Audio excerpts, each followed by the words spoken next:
están, amigos? Es una alegría tenerlos nuevamente aquí en Sin Tabú. Este programa creado especialmente para ventilar todas las dudas que puedas tener en relación a tu sexualidad. Hoy día, por ejemplo, vamos a hablar de las desviaciones y perversiones sexuales. ¿Cuáles son los límites entre la normalidad y lo no aceptado? ¿Qué es una desviación? ¿Cuándo hablamos de una perversión? Para eso y ventilar otras dudas más, tenemos en medio nuestro a nuestro amigo Iván Balabarca. Él es especialista en relaciones familiares y además es líder religioso. Muchas gracias, Iván, por estar en medio nuestro aquí en Sin Tabú. Muchas gracias por la invitación, Victoria.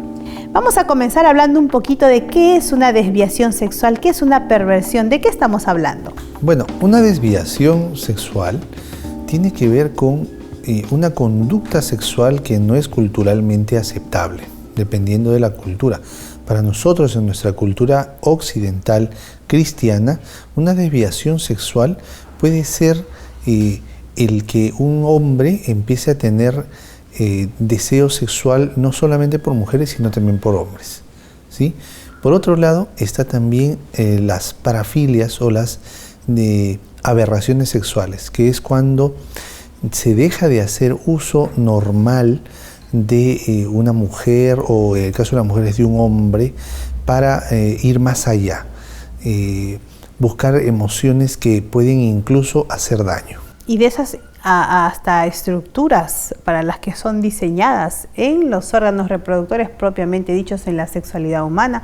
De eso queremos también un poquito hablar al diferenciar cuándo es una desviación y cuándo es una perversión. Las perversiones giran en torno a ya hacer daño, ¿no?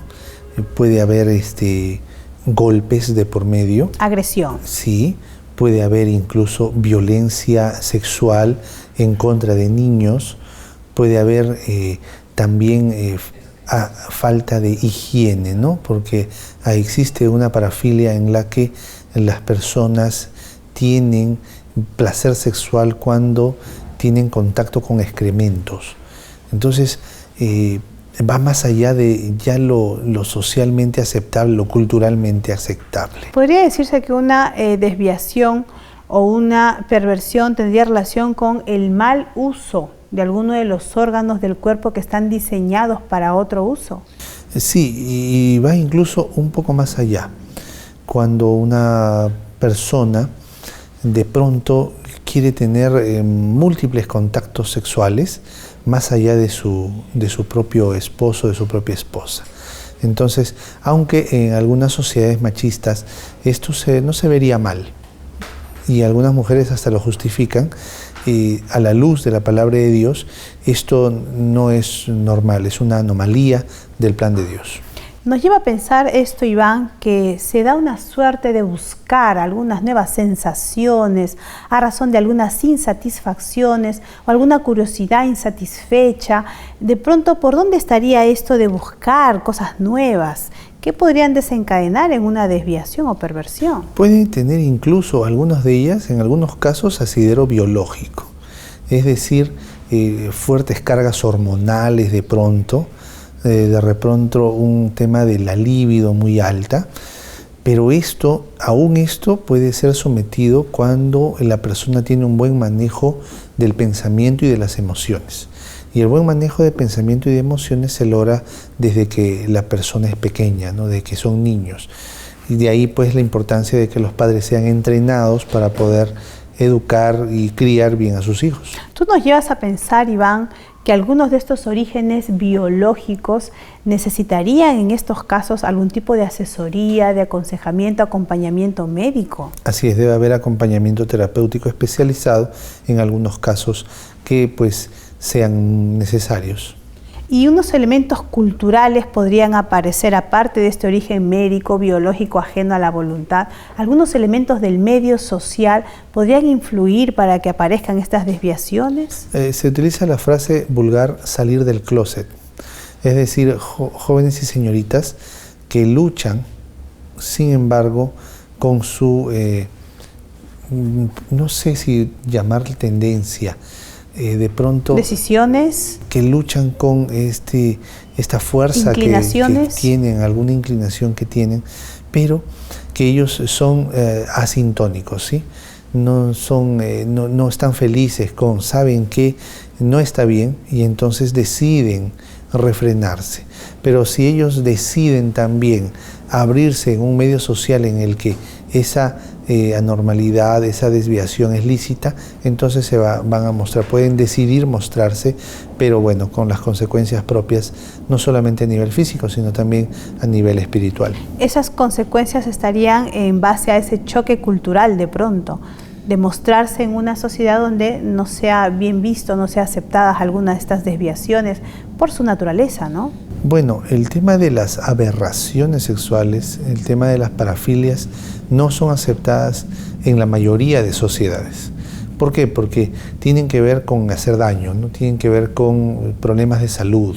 Entonces, cualquier sociedad va a ser reticente a aceptar este tipo de conducta. ¿Hacer daño a otros, hacer daño a sí mismos? De las dos formas.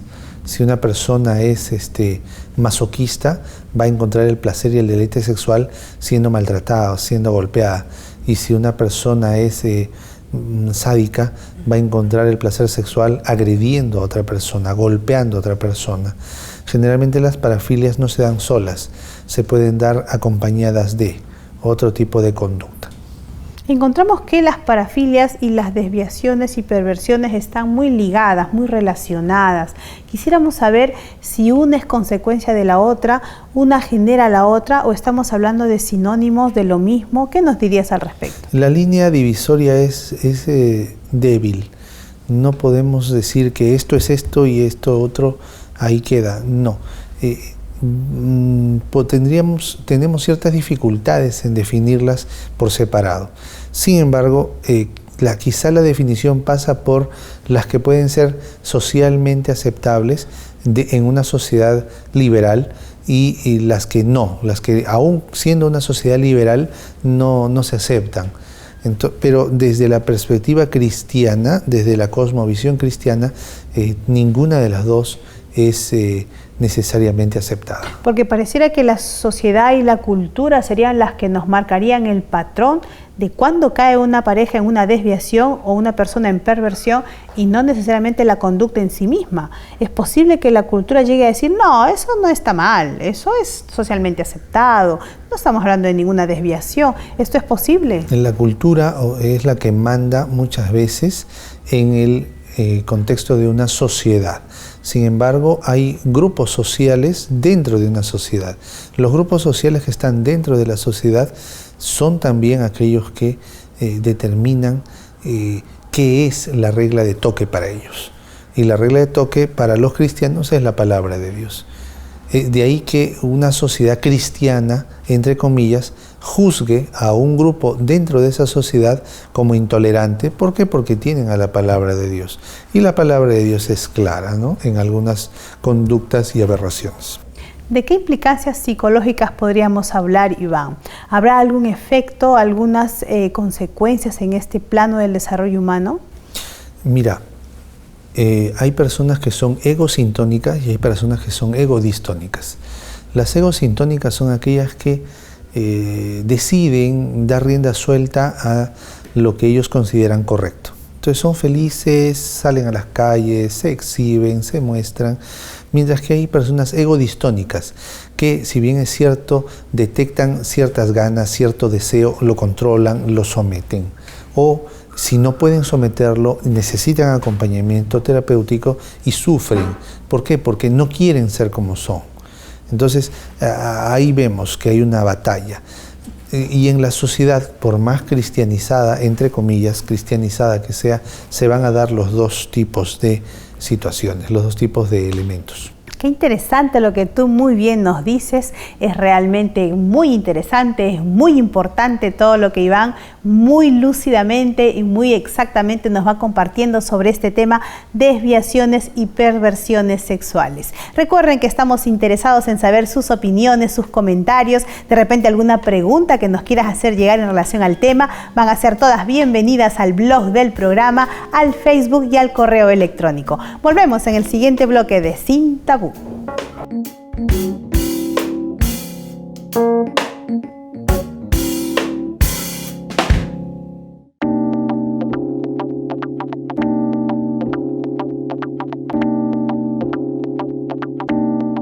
Estamos nuevamente con ustedes aquí en Sin Tabú. Hoy día tenemos en medio nuestro a nuestro invitado Iván Balabarca. Él es experto en relaciones familiares y ha venido conversando con nosotros desde el bloque anterior sobre desviaciones y perversiones sexuales. Él de manera impecable nos ha mostrado cuáles son las definiciones, cuáles son los riesgos, los conceptos que se han ido gestando, y queremos seguir hablando con él al respecto, no sin antes mostrarte e invitarte a solicitar nuestra revista del programa Familia Feliz. Recuerda que solamente escribiendo al blog del programa, al Facebook o al correo electrónico, esta revista llegará hasta tu hogar de manera gratuita. Vamos a continuar con Iván. Estamos muy encantados con todo lo que tú nos has dicho, Iván, y queremos seguir ampliando nuestra información sobre las parafilias y su implicancia en el matrimonio. ¿Habrá un efecto en el hogar, en el matrimonio, en la vida sexual de la pareja cuando estas parafilias llegan, aparecen? Cuando la esposa o el esposo tienen una cosmovisión cristiana, tienen una cosmovisión de tipo bíblico, entonces vamos a tener problemas. ¿Por qué? Porque él o ella, al descubrir que su esposo hace uso de fetiches o hace uso de la pedofilia, entonces va a sentirse desvalorado, desmotivado y va a traer una crisis enorme dentro de la familia. O de pronto, ¿qué tanto se manifestará esa crisis si recién en el marco conyugal apareciera un rasgo, un sesgo de sadismo o masoquismo de una o de otra parte? Lógicamente, la parte inocente, entre comillas, o la parte vulnerada, se va a sentir mal, despreciada, y va a valorarse como creación de Dios. Y si se valora como creación de Dios, no va a permitir que esto continúe. En su pareja, en su esposo, va a ayudarlo a buscar terapia, y de persistir entonces, pues pueden haber consecuencias terribles. ¿Cómo podríamos evitar estas situaciones, Iván? Y si de pronto ya alguna pareja que nos ve ha caído en esta situación lamentable, difícil de manejar, ¿podría encontrar alguna respuesta alentadora porque existe una solución a estos casos? Así es, el acompañamiento terapéutico acompañado pues de una comunidad de fe que ayude, que asesore, que acompañe, que sostenga, ¿sí? Pero el acompañamiento terapéutico a nivel psicológico y de ser necesario psiquiátrico va a ser siempre alentador, no solamente para la parte afectada, sino también para la parte vulnerada, que puede ser el esposo o la esposa. Eso en relación al tratamiento. Y en cuanto a la prevención, ¿qué nos podrías decir? Buen manejo de las emociones, buen manejo del tiempo. Tiene que haber mucho trabajo manual en la pareja, es decir, no solamente dedicarse a hacer trabajo intelectual, sino ambos juntos empeñarse en empezar y terminar las tareas simples del hogar. Los domingos no solamente son días para salir, sino también son días de trabajo en casa donde los niños puedan ver que ambos se vinculan con el quehacer y el deber de la sociedad conyugal. ¿Esto es posible a manera de barrera protectora aparecer en el vínculo del matrimonio, de la actividad sexual? Así es, lo que nos cuesta a nosotros como adultos lograr en los niños es más fácil si es que de pequeños los formamos en el hecho de trabajar las actividades manuales, lo que va a hacer que ellos construyan un control de los pensamientos, por lo tanto, un control de emociones sólida, que al llegar a la adolescencia les permita mantenerse firmes cuando llegue la presión sexual, ya que es en la adolescencia donde, debido a la inmadurez, debido a los efectos de una mass media sexualizada, pueden empezar a tener conductas sexuales de riesgo. Qué interesante lo que Iván, nuestro invitado del programa de hoy, nos dice en relación a las actividades manuales como un cerco protector de estas desviaciones o perversiones que podrían darse a manera de prevención. Vamos ahora a conversar, Iván, en cuanto a qué implicancias psicológicas pueden haber cuando una pareja ya encontró que cayó en esta situación y ahora empieza un tratamiento, un acompañamiento. ¿Habrá algún efecto en la mente, en las emociones? Toda conducta genera una sinapsis, es decir, un camino neuronal, surcos neuronales en el cerebro que se forman a nivel de axones por el tema de los botones de proteína, en inglés botones, que hacen que la sinapsis, el quehacer de esa actividad sea más fácil. Pero también el cerebro crea una sinapsis paralela de botones que hacen que la persona decida no hacer más esa actividad. Y para eso funciona otra sustancia endógena llamada la la GABA, ¿sí? En sus siglas en inglés, que logran que la persona pueda detener la actividad. Y no solamente eso, sino que debe buscar otra fuente de placer que esté a la luz y a la vista de la palabra de Dios, vista como positiva. ¿Y es posible que esa transición de una fuente de placer a otra sea más difícil para una u otra persona, para el género masculino o femenino? ¿Qué encuentras al respecto? Es igual para ambos géneros. Lo que sucede es que esta migración genera también lo que se conoce como síndromes de abstinencia. ¿Por qué? Porque al ser algo malo la conducta, se genera pues una adicción. Una adicción siempre es destructiva, siempre trae consecuencias negativas. Por lo tanto, al dejar mi conducta adictiva va a generar un síndrome de abstinencia. Al generar un síndrome de abstinencia, pues va a crearse una resistencia y con el tiempo una sanidad. Pero esa conducta no va a desaparecer en toda la vida. ¿Por qué? Porque hay un camino sináptico, desarrollado, hecho, sostenido, acariciado por años. Entonces, va a dejar de usarse, va a dejar de utilizarse ese camino neuronal. Ya la acción, la actividad misma va a desaparecer, pero si es que más adelante, después de unos años, vuelven ambos a querer practicar, pues el camino sináptico se va a reactivar como la primera vez. Es algo así como manejar bicicleta. De pronto algún amigo que nos está viendo no maneja bicicleta hace pues 10 años, 15 años, 20 años. Pero si ahora le diéramos una bicicleta, lo volvería a hacer bien. ¿Por qué? Por los caminos neuronales que existen en su cerebro. Esto nos llevaría a pensar que hay que tener mucho cuidado con las cosas que se van experimentando, explorando. No se deben iniciar. No se deben iniciar. Muy bien, Iván, y ahora queremos saber un poquito, la Biblia habla sobre el sexo y bien nos ha compartido, el sexo es un regalo de Dios, es una cosa muy ventajosa para la pareja, en consecuencia para la familia, pero quisiéramos saber si la Biblia en sus recomendaciones, en sus conceptos, va dejando espacio para que aparezcan las parafilias. ¿Podría algún hombre interpretar esto como una excusa, como un argumento? ¿El sexo según la Biblia da lugar a las parafilias? No, el sexo según la Biblia es simplemente heterosexual monógamo. Es más, la Biblia misma no permite el divorcio a menos que haya habido allí adulterio. Uno de los dos decidió romper el enlace matrimonial, los votos matrimoniales, y pues decidieron terminar el matrimonio. Pero, ojo, el tema de las parafilias sí son se mencionan en la Biblia, pero como negativos. Por ejemplo, en el libro de Levíticos dice que una persona que tenga coito o cópula con animal debía ser apedreado, ¿sí? Y algunos sectores de la sociedad moderna dicen que por eso la Biblia es retrógrada, por eso es que la Biblia ya no sirve. Sin embargo, el que una persona tenga relaciones coitales con un animal, desde una cosmovisión evolucionista, podría incluso hasta ser lícito. Y si no es lícito, de pronto tolerable, ¿no? Pero desde una cosmovisión cristiana en la que el hombre fue creado para ser un ser digno, entonces el bestialismo, el tener relaciones copulatorias con un animal, está totalmente fuera de lugar y denigrante incluso. ¿Cuál sería la propuesta correcta, según la Biblia, para estas actividades sexuales? Bueno, la propuesta es que el hombre sea marido de una sola mujer.